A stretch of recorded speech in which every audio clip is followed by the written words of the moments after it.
Hey, what's up guys? My name is Sal, it's Christmas Eve, and this is another expedition log. Today we continue our jaunt through Louisiana, stopping one last time in Metairie. As always, I hope you and yours are all well out there. This has been a strange year, and it's almost coming to an end. This video will close out 2020 on my series, and I'll be back in the first week or two of January 2021 with more content, so stay tuned to my Twitter and Instagram at Salvatore Amadeo, the Dead Malls of Discord server, and Facebook if you're into that sort of thing. Links are all down below. Also, only a small percentage of my viewers are actually subscribed, so if you're into this content and you like what you've seen, please consider subscribing and ringing the bell to be notified of future content. I'd really appreciate it. Today, I'd like you to come take a walk with me through the bewitching Yuletide wonderland at the Lakeside Center Mall, closing the episode with a brief romp and epilogue through the French Quarter and Bourbon Street with my dad, Captain Sal, to bask in the energy of a pre-pandemic world.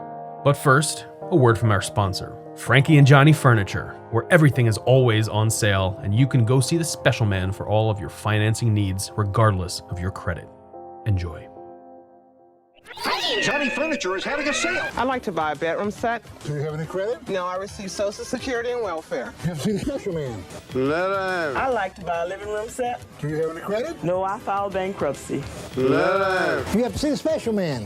With no problem. Newlyweds, bankrupt, on Social Security. When the others say no, we say yes. With no problem. I say. Who say? I say. Frankie say. I say. When all the other says no, Frankie says yes. See the special man. With no problem. Come see Frankie and Johnny, the easiest credit store in town. I got the credit. I say. When you buy from me, you get chicken box free. Right now, Frankie and Johnny's is going to let you have a free 10 or 5-piece chicken box. Tastes like mama. I got it with no problem. After about 1 year of construction, the Lakeside Center debuted in 1960 as an open-air shopping center. It had a modestly sized 2-level D.H. Holmes department store, along with the New Orleans-based God Shows and a smaller-scale J.C. Penney, serving as senior anchors. Lakeside was the first grand shopping destination in Louisiana, and it was one of the first malls in the country, despite debuting as an open-air destination. It was later enclosed after facing local competition, pushing Lakeside yet again as the premier shopping destination in New Orleans, with a fully climate-controlled, weather-protected oasis year-round. With palm trees indoors, Santa would visit during the holidays to make sure all the kids could tell him what they wanted under their tree, with others being scared to death of the big old jolly man. Lakeside was placed firmly as the finest shopping mall in Louisiana in the first decade and a half of its life, and it's remained so pretty much ever since.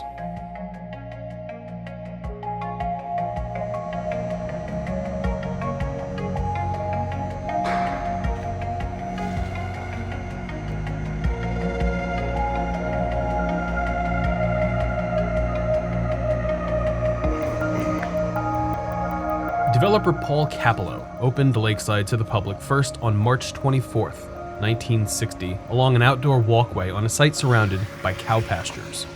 And you have to imagine at that time, 60 years ago, this area of the world wasn't nearly as eroded as it was.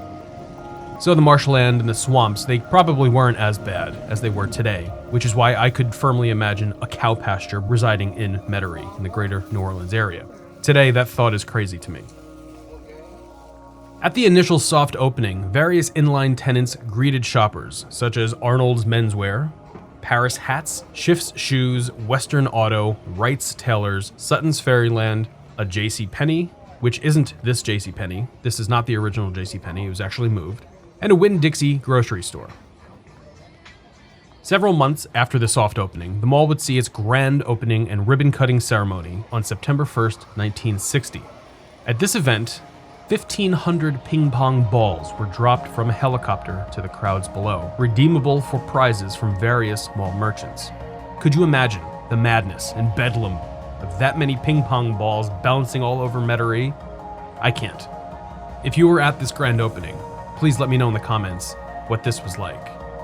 It must have been insanity. By this time, a few other retailers had opened their doors, including a Butler's Shoes, Gordon's and Hausman's jewelry stores, Lerner's, TG&Y, and a Tom McCann Shoes.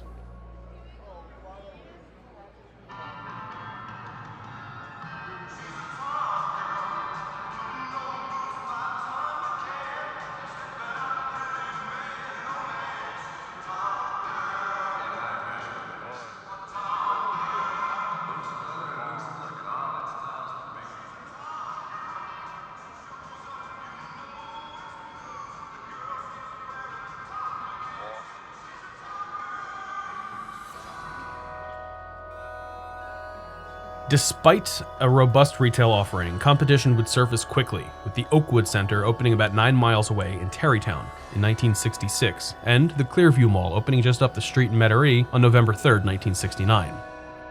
You can check out my ExLog 77, which covers the full history of Clearview and some other fun surprises.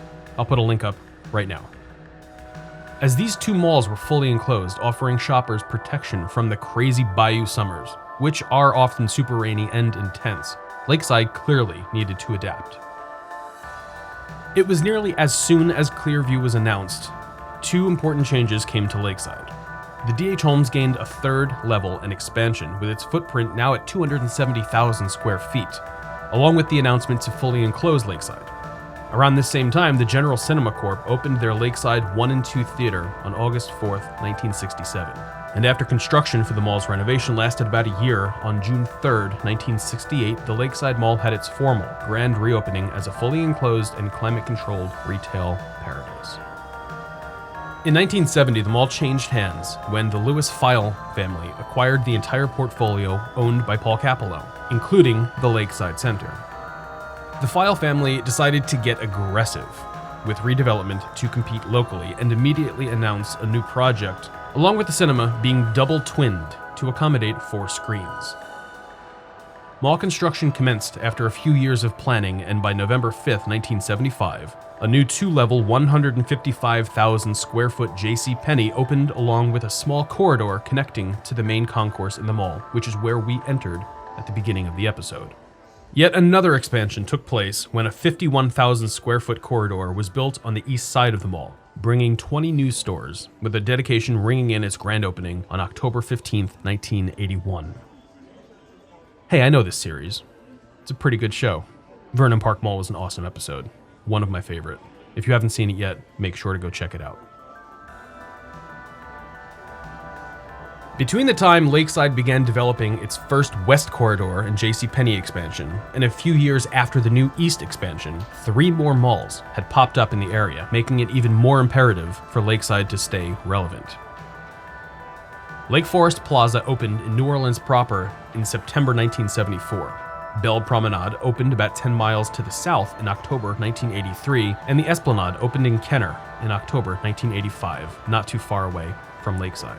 So the competition was growing, and the File family really needed to show that Lakeside was the place to shop, and that shoppers had no reason to go to any other mall.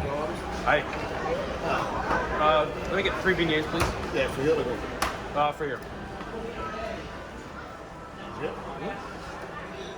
Café Du Monde is a New Orleans staple. They've been around since 1862, and they have the best beignets I've ever had in my entire life. They're famous for it. They're famous for their beignets, which are like a little pastry that has confectioner sugar all over it. It's super light, a little bit crispy, and you can also get coffee with chicory in it. The chicory gives the coffee a slightly bitter taste, and it's pretty good. Usually you put a little bit of milk in it and some sugar.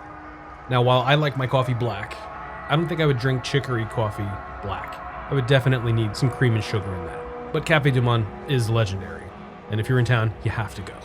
Go get some beignets and coffee. It's a must. As if the new local competition wasn't enough to make Lakeside's brow sweat, in March of 1987, Gaucho's closed its doors, reopening several months later as Lakeside Market Fair. This new concept is what we've come to know as a mall within a mall, offering various tenant spaces for stores like The Limited, Vision Plaza, and Express.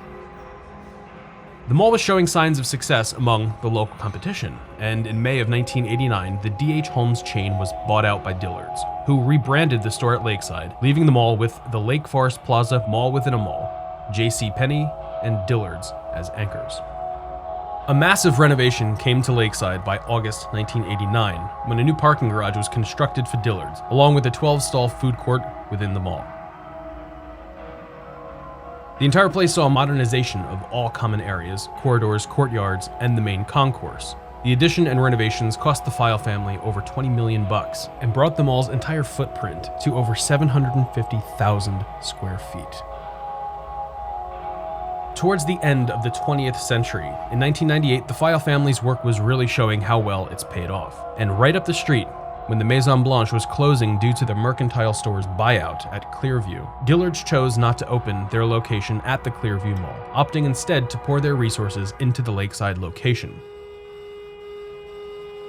This was one of the first signs that Lakeside was emerging as the most successful mall among competition in the greater New Orleans area. Right now, we're in the only second floor section of the mall, and from my investigation, there's only mall offices and storage back here. There's really nothing of interest. If I saw something interesting, I would have checked it out. I promise. As we rounded the corner of the 21st century, the cinema closed in 2000, and a few years later, Hurricane Katrina hit in 2005, causing catastrophic damage to New Orleans and its surrounding areas. While the Lakeside Mall only sustained superficial exterior damage, New Orleans was devastated and would be thrust into a massive recovery effort with far too many lives lost. It was a very dark time for New Orleans. The wrath of Katrina and its devastating damage to the community halted growth for many malls around the area, let alone the families and businesses affected.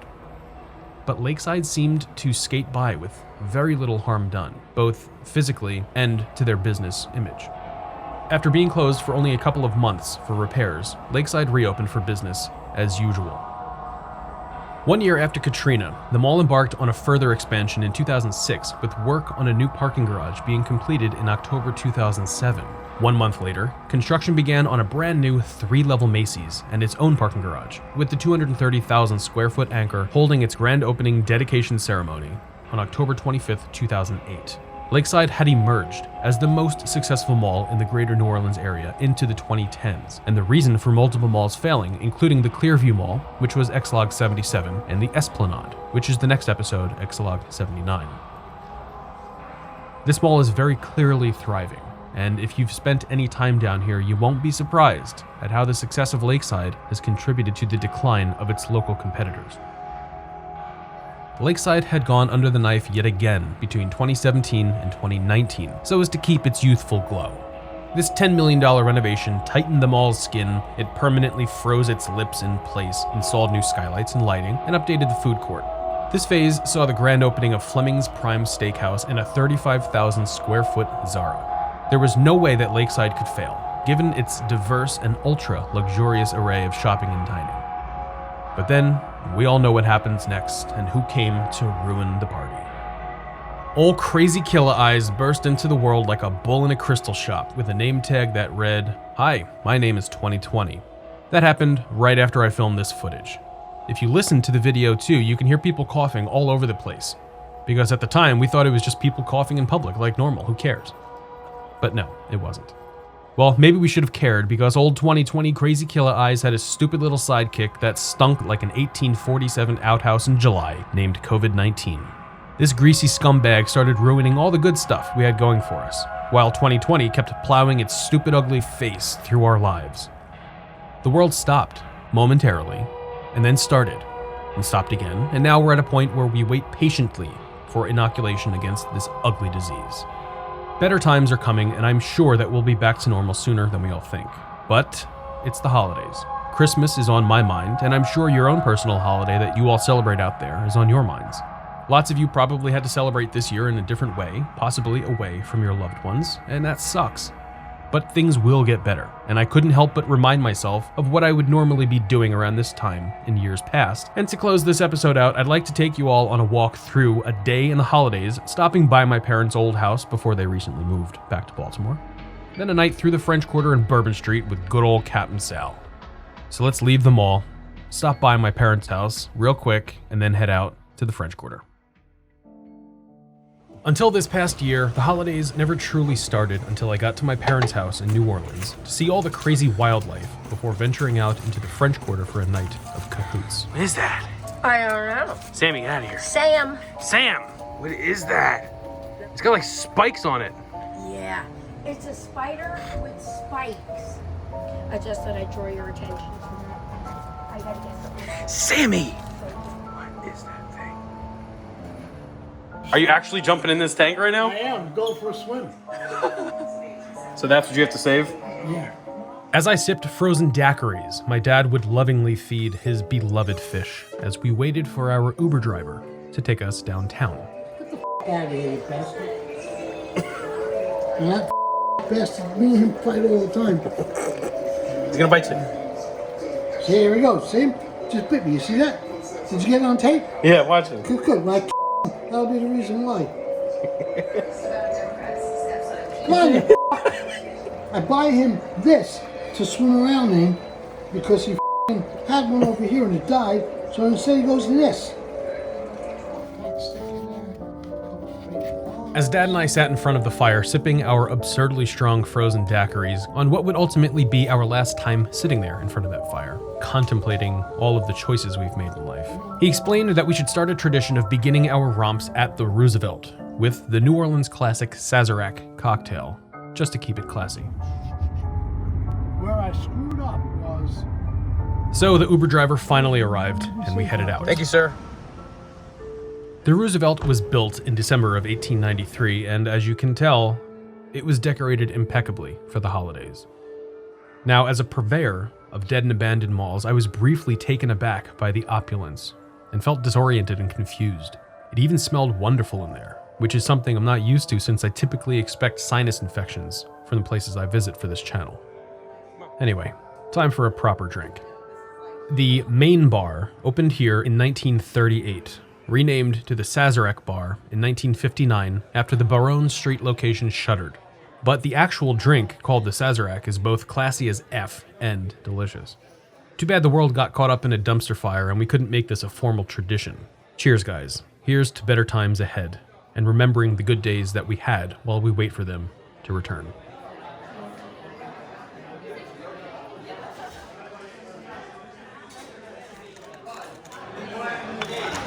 Oh, that's good. What's in this? What the hell is in this drink?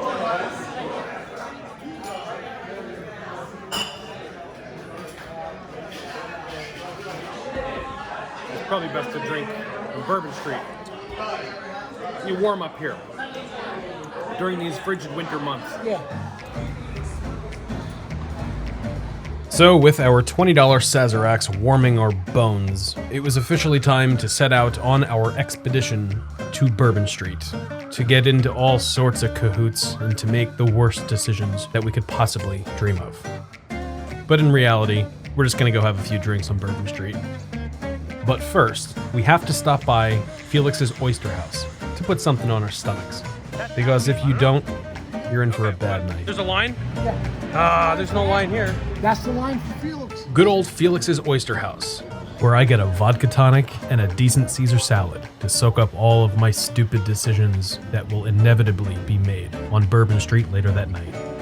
Looking at this, I know this is a 3.5. So now that I'm eating this, I need to revise the score that I assumed, and I said it was a 3.5, but these croutons are pretty on point.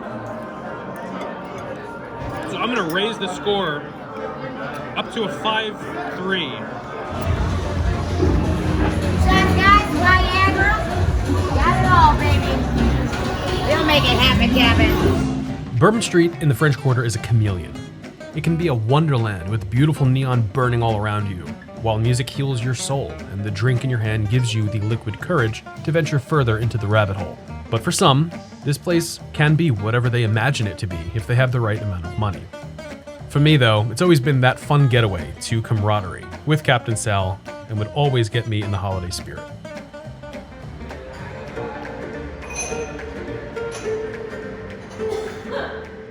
I'll be uploading this full unedited Christmas time romp, showing all of the nooks and crannies and everything that I've seen on this night to my second channel, Quite Studios. So make sure to keep an eye out for that and subscribe. A link is down in the description. Happy birthday to you. We're not going to tell everybody what your birthday was, but happy birthday. And many returns. Salute. Oh. It's delicious, but that is stanky. Oh my god, it looks so good.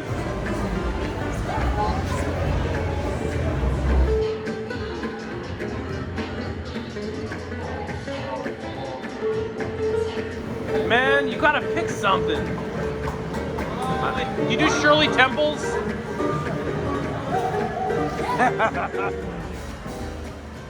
At this point in my life, New Orleans and the greater New Orleans area, and even, frankly, the Gulf Coast, it's all baked into my bones at this point.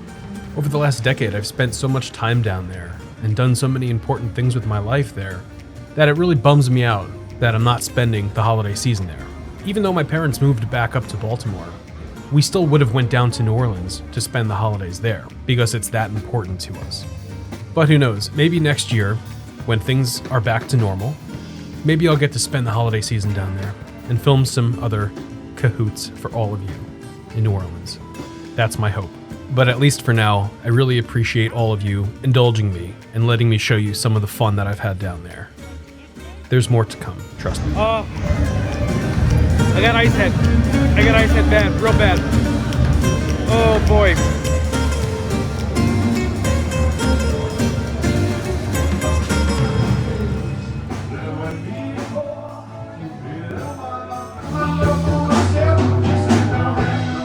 Oh God, that's delicious, but it's horrible.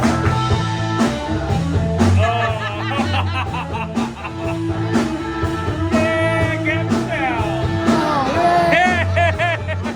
I'd like to thank all of you for watching my video, and if you've stuck around this long in the episode, I'm pretty sure you're into this content. So please consider subscribing and ringing the bell to get notifications for future videos, because only a small percentage of the people that watch my videos are subscribed. So I'd appreciate the sub. Also make sure to stay tuned to my social media for updates and join the Dead Malls of Discord server to chat with me and the DMod fam. Links are down in the description for everything. I'll be back in a few weeks with the Esplanade Mall in ExLog 79. But in the meantime, stay safe, take care, Merry Christmas, and have a fantastic holiday.